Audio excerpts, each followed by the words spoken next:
I'm Josh Dahlke with the North American Hunting Club. Like you, I'm just a regular guy who absolutely loves to chase the wild turkey. Over the years, I've come to learn that the most effective call in my calling arsenal for wild turkeys is the mouth call. At the same time, I've come to learn that many hunters fear the mouth call because either they've tried it a few times and haven't been able to get the hang of it, or maybe they've picked it up and made a funny sound right out of the gate and never picked it up again.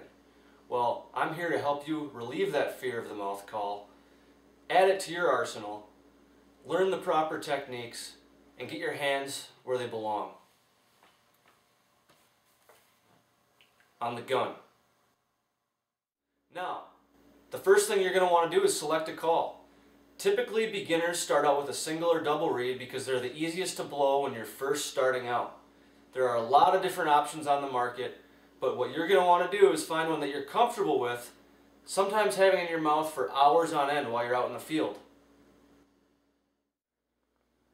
As you can see, there's a variety of mouth calls available out there. Different shapes, brands, sizes, colors. They've even got pink mouth calls. Now, most mouth calls are made out of the same material. It's a tape style material, and this is the traditional material that most are still made out of today. Recently, Quaker Boy put out a foam fit series that's made out of a cushiony foam material. I find this to be the most comfortable, but that's my personal preference. The key is to find a mouth call that you're going to be comfortable with having in your mouth in the field all day so that you're ready to call turkeys at any given time. Once you've selected a call or two that you're confident in, the next thing you're going to want to do is get comfortable having it in your mouth.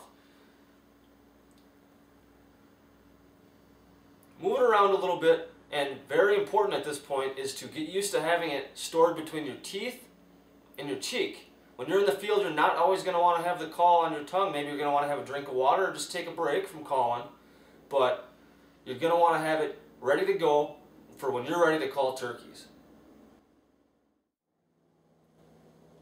What you're going to want to do is take the call, place it on the center of your tongue in your mouth, press it up against the roof of your mouth, creating an air seal between the top of the call and the roof of your mouth so no air can escape when you're trying to blow this thing. No air can escape between the top of the call and the roof of your mouth. All the air will be focused between the bottom of the call and the top of your tongue. It will vibrate across the reeds, and that's how you create sound out of these diaphragm calls. Now, what do you do to actually create the sound? That can often be the toughest part for people. A lot of turkey professionals in turkey talk, I should say, recommend blowing the call just like you would if you were fogging up a window rather than blowing out a candle. Think of versus. Now, I think of that in a different way, and I think of the sound of static on a TV. If you can figure out how to create the sound of static on a TV, then you can learn how to blow a mouth call. All you have to do, take the center of your tongue, press it up against the roof of your mouth, and make the sound of static on a television.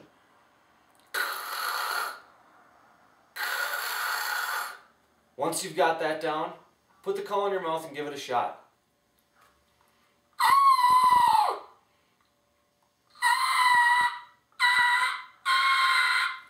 Now at that point, you'll really be able to feel your diaphragm going to work, almost like you're trying to flex your abdominal muscles, and you've got the basics of blowing a diaphragm down. Now, what comes next is learning the individual calls themselves and learning how to manipulate that sound that you just learned so that you can sound like an actual wild turkey.